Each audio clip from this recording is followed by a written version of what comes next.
listening to Full Power Living with Eileen Dillon.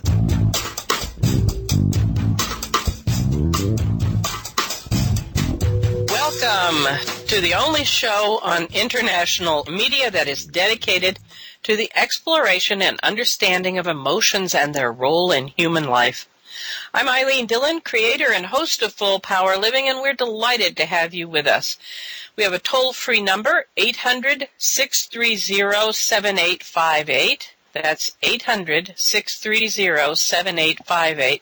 And you can also attend or participate in our live chat right here on the radio page at emotionalpro.com. We really look forward to having you offer your comments or ask your questions, and where possible, we work those right into our live broadcast. A few short years ago, many of us who have been working in the personal growth arena for a while were surprised to learn that what we'd been teaching those with whom we work formed the basis for a book and a movie called The Secret. I, for one, didn't know it was all a secret. What The Secret offered was the information that human beings create their own lives every moment of every day, and that this can be done consciously and deliberately by working with what we call universal principles, such as like attracts like, and whatever you feed energy to tends to grow. Now, however, there are lots of people who are frustrated with their efforts to consciously create their lives because they've so far been unable to manifest what they want using the tools they've learned with The Secret. So we have Sonia Miller, MSW, who's part of the second wave of teachers and writers who's offering to help us clear up the questions and mysteries about why exactly some people aren't successful with their manifestations. And we have Sonia here today with us with some of the ideas and techniques from her book, The Attraction Distraction. Sonia Miller has worked as a personal success facilitator, helping people overcome the obstacles that can arise as we go about pursuing our dreams. She's studied in the fields of business management, personal achievement, relationships, therapeutic applications, spirituality, metaphysics, and energetic body work, and has worked as a counselor, coach, and teacher.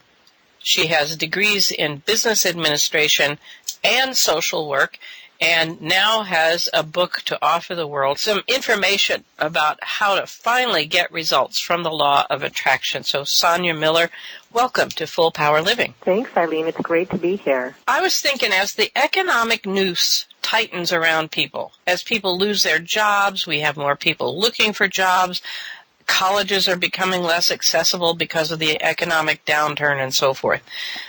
The idea of being able to create the life you want is probably starting to sound like a pipe dream to a lot of people in this world. And yet in your book, The Attraction Distraction, you affirm that this is an abundant universe and that we can create the lives we want. So I thought I'd start by asking you to lay the groundwork for us in these hard economic times. Okay, well, that's definitely a great place to start. You know, I really feel one of the big or more well-known teachers out there called Abraham Hicks have coined a phrase where they talk about living in contrast.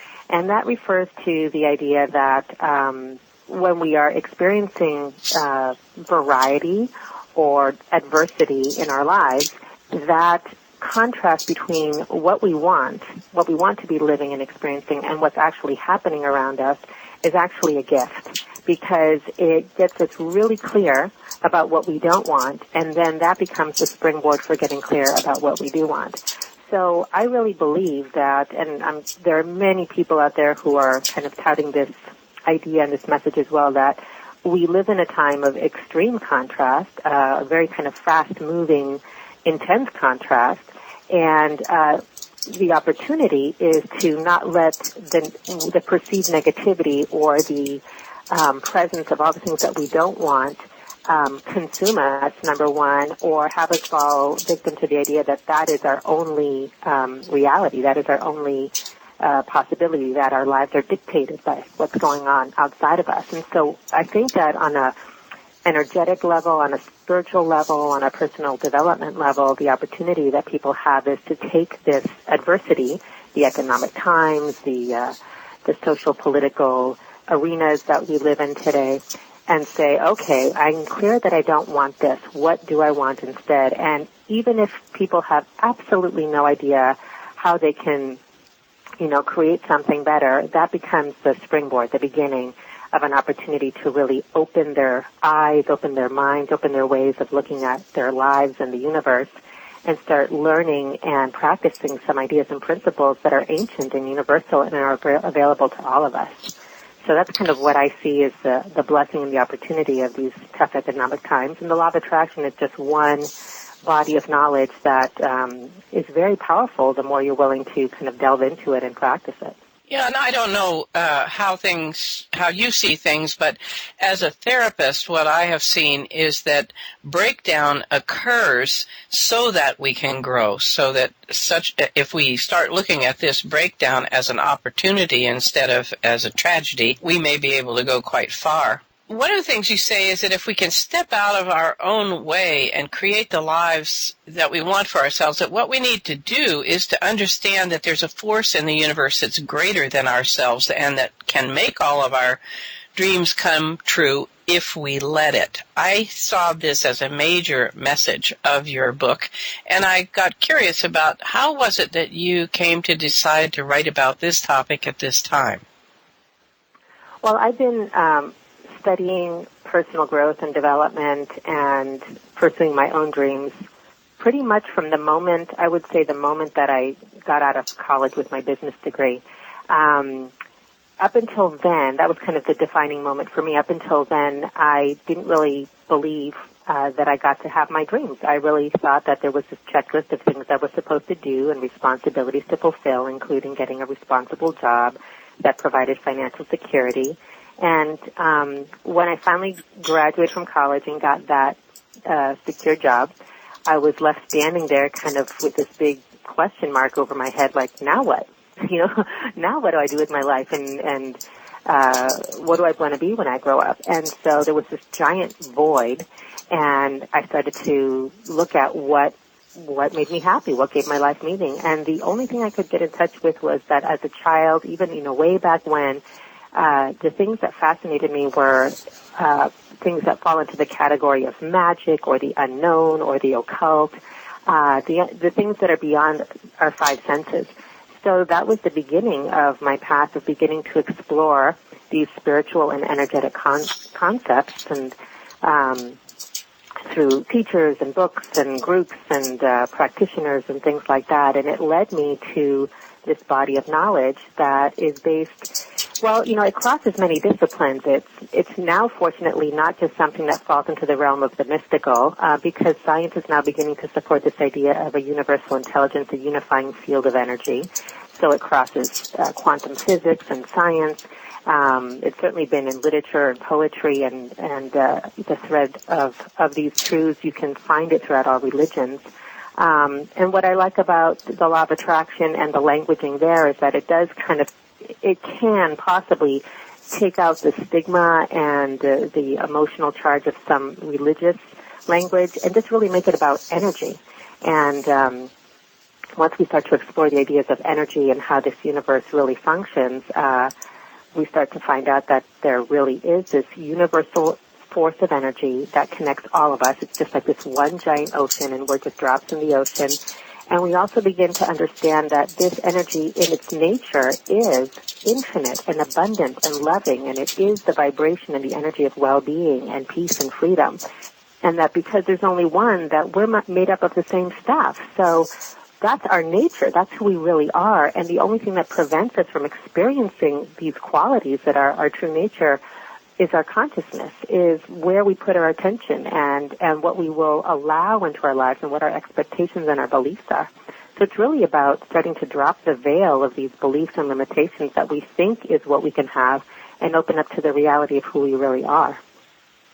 I've been really looking at this because I've been reading a lot of different books over the last year or two, plus my own way of living in the world. And I've got a 3-year-old granddaughter, and I've been looking at how do we help her to come into the world and be part of the world while at the same time retaining the consciousness of who she really is so that she can know how to run her life, be in charge of it, stay conscious of it from the beginning. And that's quite a challenge, I think. Because what you're talking about is we have to really wake up to who we really are. And we are, as you discuss in the Attraction Distraction, we're two people, really. We are the people who are in the world, and we are the souls or the people or the energy that's connected to something much larger than ourselves. Can you talk about that for a minute? Yes, and that really raises a wonderful point about both the challenge and the opportunity about, raising children in the world that we live in today. Yes, it does. Tapping into this power that we already are born with really requires waking up to what I call a broader perspective, a broader way of seeing yourself and the world and the universe. And, some sages and mystics and spiritual teachers in the past have talked about walking on the planet asleep versus waking up, becoming awake and alert and aware. So whether we're talking about it in terms of, the spiritual realm like that, or from an energetic perspective or an intuitive perspective, it really is about understanding or seeing yourself. Like you said, well, let me put it this way. There are two selves when we talk about it in this context, but the soul self actually contains what I call the ego or personality self. So the ego or personality self is that part of us that operates in the world through our five senses. And whatever we can see, taste, touch, hear, smell is what's real. And then there's this broader part of us, which is our soul self. It's that energetic part of us that knows and is connected to the much bigger picture and an intelligence, an infinite intelligence, a universal intelligence that is in us, as us, and all around us all the time. And so it all begins with willingness. And that's the thing I always say about this. You don't have to take my word on it. You don't have to just, all of a sudden adopt this belief. Just experiment. And the beginning place is willingness. So if all a person does is start to declare to themselves, and if they believe in, even the possibility of something bigger, to say to themselves, I'm willing to discover my true nature. I'm willing to discover the broader part of me that's connected to something bigger. I'm willing to discover my infinite power. And the energy of willingness is, to me, I think it's really underrated. I just think it is the magical key to opening up infinite possibilities, because you don't need to know how. You don't need to know what. You just need to be willing, and you simply are opening a door for your soul to receive information. There's this communication that gets established to this larger, broader body of wisdom that's always there.